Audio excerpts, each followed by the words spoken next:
After being used as guinea pigs in an underground laboratory, 3 young people acquire superhuman abilities and must use their new powers to protect themselves from the scientists who plan to capture them. Today we're going to recap the first season of the series, The Imperfect, from 2022. A peculiar characteristic is what brought together 3 young people who, since they were children, have had to deal with a rare genetic disease that has altered their DNA. Tilda Weber is the lead singer of a band and for the past 7 years has had to take controlled medication to treat her illness. Abby Singh is a scientist who is passionate about her research and, like Tilda, needs to take care of herself to avoid the side effects resulting from the disease. Her biggest dream is to pass Oxford and move to England. That way, she can devote herself to developing a serum that will reverse her condition. Juan Ruiz is the 3rd patient detected with this disease in the United States. He's a very talented manga artist who dreams of making a living writing comics, but so far he hasn't had much luck with the publishers where he's presented his work. That afternoon, Abby goes for an interview with 2 representatives from Oxford University and, for some reason, they are both enchanted by her. Suddenly, the couple begin a dispute over who will be her advisor and the girl decides to leave, as she is terribly frightened. Hours later, Tilda takes to the stage for another concert. As she sings, she begins to hear pops in her ear and destroys the establishment screens with her voice. Stunned, the girl abandons the microphone and walks away, leaving the other members of her band to continue the performance alone. Juan hasn't been able to take his medication for 3 days and can't get in touch with the only laboratory that supplies the drug nationwide. Darcy realizes that her boyfriend is unwell and takes him to bed. The next morning, however, Juan wakes up alone in the middle of a forest and returns home with a bloody mouth. When he gets to his room, he finds that Darcy is fine and is extremely relieved to know that he hasn't caused her any harm. Searching the internet about a possible attack that happened the night before, the young man discovers that his victim was a raccoon, but he can't remember anything at all. That same day, he goes to a clinic, where he meets Tilda. 7 years ago, the 2 young people met there during a wellness program in which they were both guinea pigs in a genetic experiment. While they are talking, Abby appears and uses an air freshener to disperse the smell of her pheromones, avoiding causing any embarrassment among her colleagues. The 3 young people are there for the same reason, because they have started to have side effects since their medication was cut. At that moment, they are seen by Dr. Sarkov and the doctor says he needs to take some blood samples before giving them the pills. After taking the pill, Tilda returns to the studio where she usually rehearses with her band. Before going in, her super audition allows her to discover that she has been replaced as lead singer, which makes her furious. Upon returning to the lab, Abby also has problems with her coworkers and has to get under the shower to disperse the pheromones released by her body. The next morning, Juan wakes up in the middle of the forest again and this time his victim is a dog, whose body has been completely destroyed by the young man. Dr. Sydney Burke is in a makeshift laboratory in her home analyzing research data when she receives a call from Sarkov, her former work partner. The geneticist also has the same alteration in her DNA and was working with the doctor to find a cure. To date, however, neither of them has been able to make any progress in their research. After analyzing the DNA samples of the 3 patients, Sarkov makes a new discovery, but Sydney shows no interest in working with him again, as she knows that the doctor is used to illegal practices in his laboratory. A few days after going back on the medication, the trio realize that their condition is not improving and Abby discovers that Sarkov has deceived them. Instead of giving his patients the real medicine, the man gave them some children's aspirin pills, which are completely useless for the treatment that they need instead. So they decide to return to the clinic and meet Sydney. The woman tells them that Sarkov took away the young people's medication just to see if they would develop any side effects and offers to help them find a cure for their illness. The geneticist has been working on this research for the last decade and invites the trio to her private laboratory. As they are about to leave, they are approached by a mysterious guy who plans to steal the vials of synthetic stem cells that will be used in the research. But before he can catch them, Juan turns into a chupacabra and attacks Doug. When the creature was about to devour the girls, Sydney put it out with a tranquilizer and he woke up a few hours later in the geneticist's laboratory.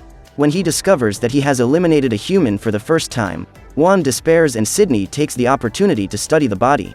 While analyzing his organs, she discovers that this guy was also a guinea pig for Sarkov and, as a result, has acquired super strength. Suddenly, Doug's organs start to regenerate and he attacks Tilda. In an attempt to save the young woman, Abby pierces the young man's heart and sends him back to the world of the unliving. Soon afterwards, his heart regenerates and starts beating again. To prevent Doug from coming back to haunt her, Tilda decides to remove his head and then Juan and Abby bury the young man's body. At this point, Juan finds a camera and, on analyzing the images, the group discovers that Sarkov sent that guy to record images of his patients. Then Tilda notices that there is another girl who was the doctor's guinea pig and is also without her medication. Worried about the young woman's health, Abby says they need to go after her, but no one knows where Hannah is. So the trio decide to dig up Doug's body to ask him personally.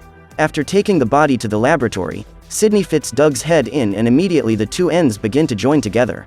Now they will have to wait until all the tissues have had time to regenerate and Doug wakes up. When this happens, Abby goes to talk to him and discovers that, despite regenerating, Doug feels pain just like everyone else. So he felt everything they did to his body and can even describe the smell of the wet earth when he was buried. Like the rest of the group, Doug is looking for Sarkov and still has hopes of being cured. However, when he discovers that the doctor has disappeared, he asks Abby to eliminate him painlessly. In return, the young man promises to tell her everything he knows about Hannah, after talking to her friends. Abby accepts the deal and Doug reveals that all the information about Sarkov's patients is on his computer. However, when he searches the names of the patients, Juan doesn't find any information. So they both return to Sydney's house. However, when they get there, they discover that the girl freed Doug because she didn't want him to be eliminated. At that moment, they discover that Doug is in the garden and has caused an explosion to take his own life, because he couldn't stand living in so much pain any longer. After cleaning up the remains of the metahuman's body, Tilda decides to return to the laboratory and hears dozens of pieces of equipment switched on behind a cupboard. When he moves it, Juan finds a door that leads to a secret room where Sarkov has hidden all his research in a laptop containing the information he has collected. Using the device, the group finds Hannah's location and Abby goes to the coffee shop where she works. After a brief conversation, Abby realizes that Hannah doesn't know how to find Sarkov and goes to break the sad news to her friends. So the only option left is to get in touch with the other volunteers who took part in the research and, when they go through his laptop, they discover that Sarkov has eliminated many of his guinea pigs because he considers them to be imperfect. That afternoon, the young people return home and Juan accidentally reveals his secret to his girlfriend. Just as she is about to close the cafe, Hannah receives a visit from Isabel Finch and the woman asks for her help in taking revenge on Sarkov and other scientists who are just as dangerous as he is. For the time being, Sydney has managed to hide the truth about her powers, but her nightmares are getting worse and worse and the geneticist realizes that she may be putting the lives of young people in danger. After contacting numerous volunteers from the welfare program, Abby receives a call from Max and he tells her that he will be receiving a visit from Sarkov the following day. The young man promises that he will send the address to the young woman, but the truth is that he plans to capture other guinea pigs to carry out tests on them. After discovering the truth about Juan's side effects, Darcy says she will support him in whatever he needs and even sympathizes with the beast. That morning, he goes on a short trip with his friends and, before leaving, Abby gets a pheromone-canceling spray. As he is about to get into the van, Juan asks Tilda to tie him up so that he doesn't risk hurting anyone if he turns into Chupacabra. On arriving at the address, the trio are greeted by Max, who invites them in and asks them to make themselves at home while they wait for Sarkov to arrive. While Abby goes to the bathroom and Max presents the house to Tilda, Juan talks to Melanie about his comics and, when he least expects it, the woman knocks him out with a tranquilizer. At that moment, Tilda is also attacked, but Abby is smarter and uses her powers to force Kamara to tell the truth. Then the girl discovers that the real Max is eliminated and they have been lured to that place to serve as guinea pigs. Using her pheromone, Abby convinces Kamara to inject herself with the sedative. She then hides in a room where she finds the body of Max, who had turned into a fishman before he perished. Terrified, the young woman walks through the corridors of the old mansion and ends up being captured as well. When she wakes up, Abby is chained up and discovers that the guy who lured her to that old mansion is actually called Nate. While he takes blood samples from Tilda, Melanie raises the temperature in the room to collect Abby's sweat. That way, they can study her pheromones. However, in a moment of distraction, she attacks the scientist and removes her mask. Immediately, Melanie loses control and starts following Abby's commands. After freeing her, the scientist is ordered never to touch Abby again and decides to take her own life because she can't bear the thought of living without her. Abby then goes after Tilda and, after getting rid of Nate, frees her friend. Now the pair just need to rescue Juan to get out of there. The young man is being electrocuted when the girls appear, but Kamara manages to put on a mask with an oxygen filter before being affected by Abby's pheromones. She quickly draws her gun and threatens to shoot her guinea pigs, but her plan is interrupted when Juan transforms and Kamara is torn apart by the Chupacabra. Before leaving, Tilda meets Nate on the way and uses her voice to throw him against a shelf. Then Abby takes a vial of the stem cells they've synthesized and the scientist is left with wounds all over his body. After transforming, Juan runs away and hides in the forest. So the two girls have no choice but to leave without him. Hours later, Jim Sponson arrives at the mansion and finds the scientists already lifeless along with Max's monstrous body. So he decides to call in a cleanup crew to collect the bodies and go after the creature that eliminated those three. At this point, the Chupacabra is already far away and invades the backyard of a house. On noticing the monster's presence, Alejandro grabs a baseball bat to attack it and, when he gets to the garage, he finds his brother. Hours later, Tilda and Abby arrive at Sydney's house and soon discover that there is a superhuman intruder inside.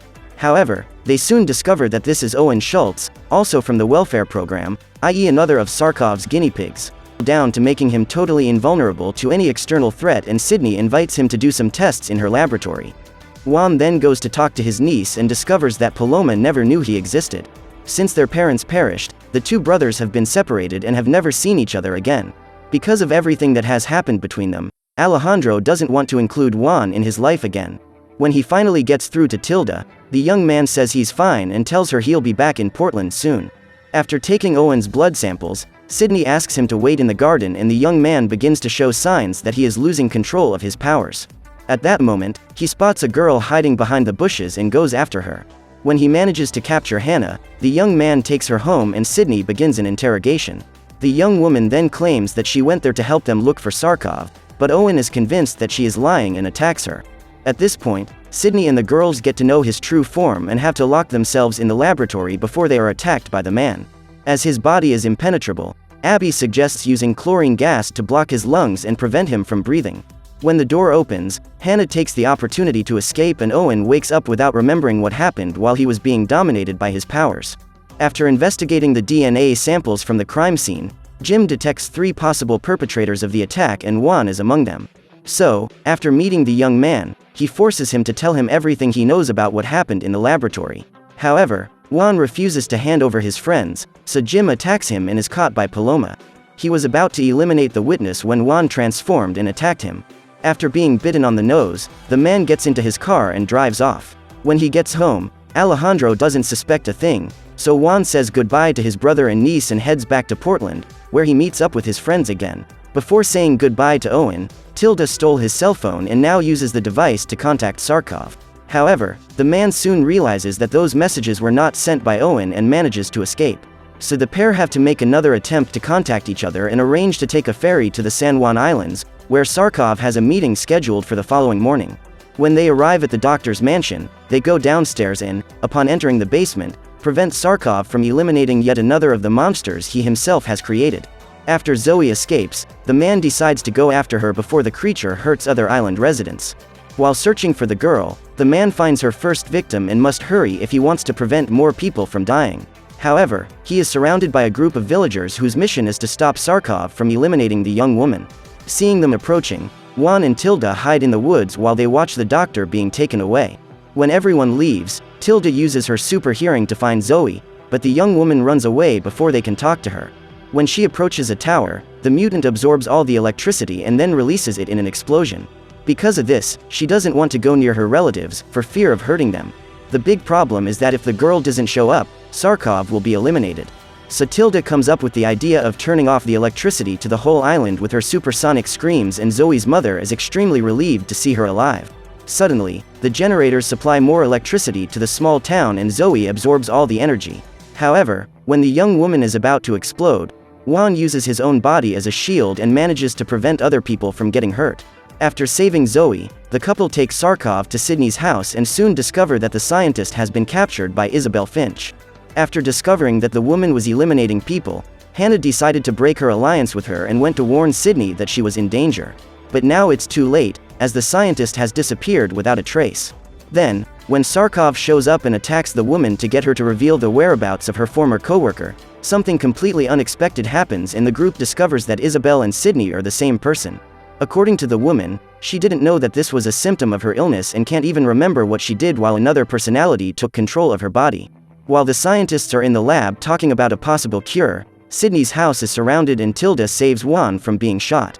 As they are surrounded, Abby decides to go out to talk to Dr. Crane, and the woman suggests that she and her friends surrender peacefully. If they refuse to allow the flux agents to take some blood samples, they will all be eliminated. Upon hearing this, Sydney decides to lock herself in her laboratory with Sarkov to carry out new tests in order to find a cure for her DNA. Furious at having been put in that situation, Hannah decides to leave, but ends up being shot. Immediately, Abby returns to the laboratory and takes a sample of Doug's stem cells to inject into the girl. In doing so, Hannah's wound begins to heal and suddenly all the power in the house is cut off. Flux agents then invade the residence and the youngsters have to use their superpowers to defeat them. When they realize that they can't win this battle, the soldiers retreat and Abby despairs when she discovers that Hannah hasn't survived. At that moment, she begins to exude a different kind of pheromone capable of modulating the emotions of her friends, making them angry too. Immediately, the trio goes into battle and, while Juan transforms into Chupacabra, Abby uses her powers to control the soldiers, making them eliminate each other. While trying to talk to Crane, Abby becomes the target of Agent Jim, but Hannah shows up and manages to take him down with her super speed. When she discovers that the girl is alive, Abby feels relieved, but Dr. Crane still plans to take them as guinea pigs. Determined to save the lives of these young people, Sydney offers to serve as a sample for Flux's experiments and, in return, Crane and her team must leave them alone. The good news is that Sarkov has managed to discover the cause of the genetic disorder and, very soon, he will be able to find a cure for all the young people who have taken part in his wellness program. That night, in the city of Portland, a couple is attacked by a new monster and the three young people decide to go to the crime scene to investigate. When he gets there, Juan finds Darcy and accompanies his girlfriend back home so that they can talk about what has happened over the last few days. After analyzing the crime scene, Abby goes to the hospital and convinces a policeman to take her to the room where the victim is being cared for. As the woman is in a state of shock, Abby is unable to talk to her and only takes a blood sample before leaving. After an argument with her boyfriend, Darcy decides to leave the house and is surprised by the same monster that attacked the couple the night before. However, before the creature could hurt her, Juan appears and bites the monster, which digs its claws into the Chupacabra's abdomen. When he wakes up, Juan is in Sarkov's lab and finds that his girlfriend has taken a bus to Vancouver to spend some time at her parents' house. After waking up, Juan reports that while he was unconscious, he had macabre nightmares. Then the doctor reveals that the poison contained in the monster's claws causes paralysis and hallucinations. After analyzing the creature's DNA samples, Abby discovers that the monster they are looking for is actually Nate, who has returned to take revenge on the trio who eliminated his friends. The next morning, Abby and Juan receive the news that Sarkov has managed to finish the serum that will make them human again, and the girl calls Hannah to tell her the news.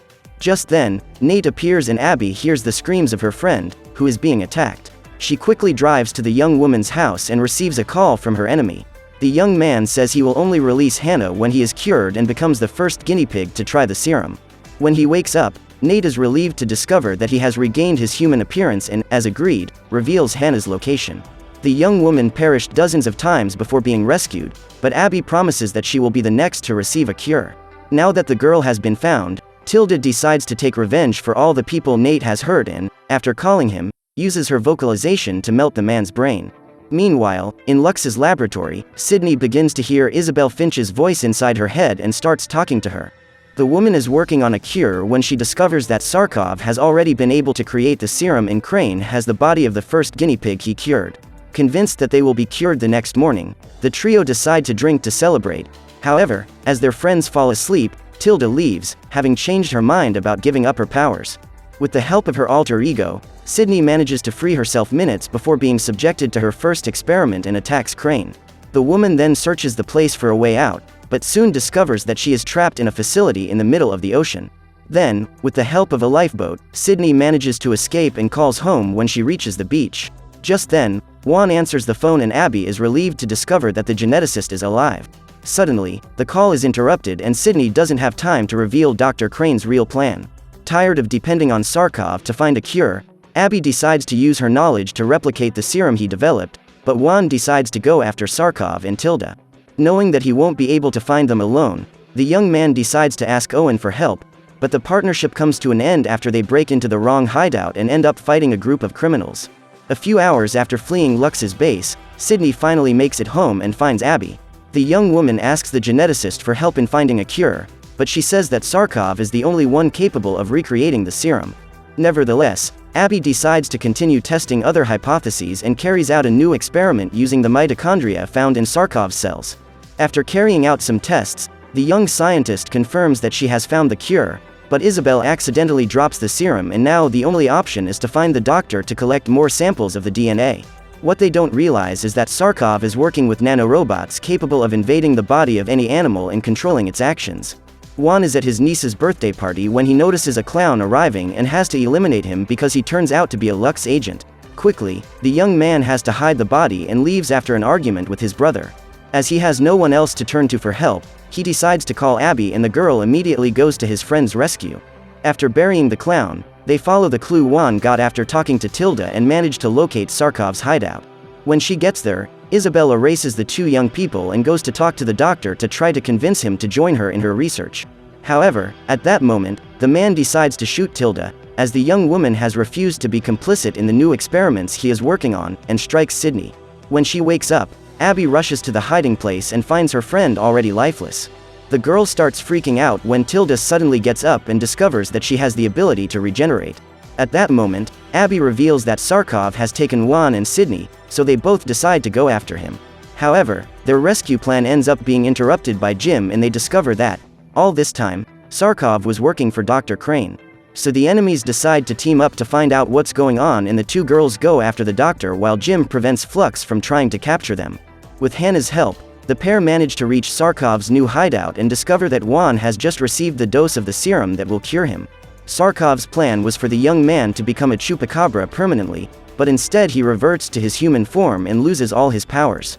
Abby then applies the serum to Sydney and, from now on, the woman will no longer have to deal with Isabel controlling her body. Minutes later, Jim arrives on the scene to question the doctor and Abby uses her pheromones to force him to tell the truth. They discover that Crane is also working on a project that alters human DNA and Sarkov is finally arrested for all the crimes he has committed since he began his career as a scientist. Now that everything is settled, Tilda disappears once again and Abby returns to the laboratory, where she receives a dose of the serum that blocks her pheromones. When the young people leave, Sydney can finally rest for the first time after a very turbulent few weeks. 3 months later, Tilda decides to become a vigilante and helps other young people of her kind to find a cure if they wish to give up their powers. After helping a girl who was about to be attacked, Tilda discovers that she has become a character in Juan's comics and is happy to know that the young man is managing to get on with his life after everything that has happened. However, both he and Abby realize that their powers are returning and are now even more out of control than before. So what did you think of this series? Leave it in the comments below. And if you like the video, like and subscribe for more movie recaps. See you next time.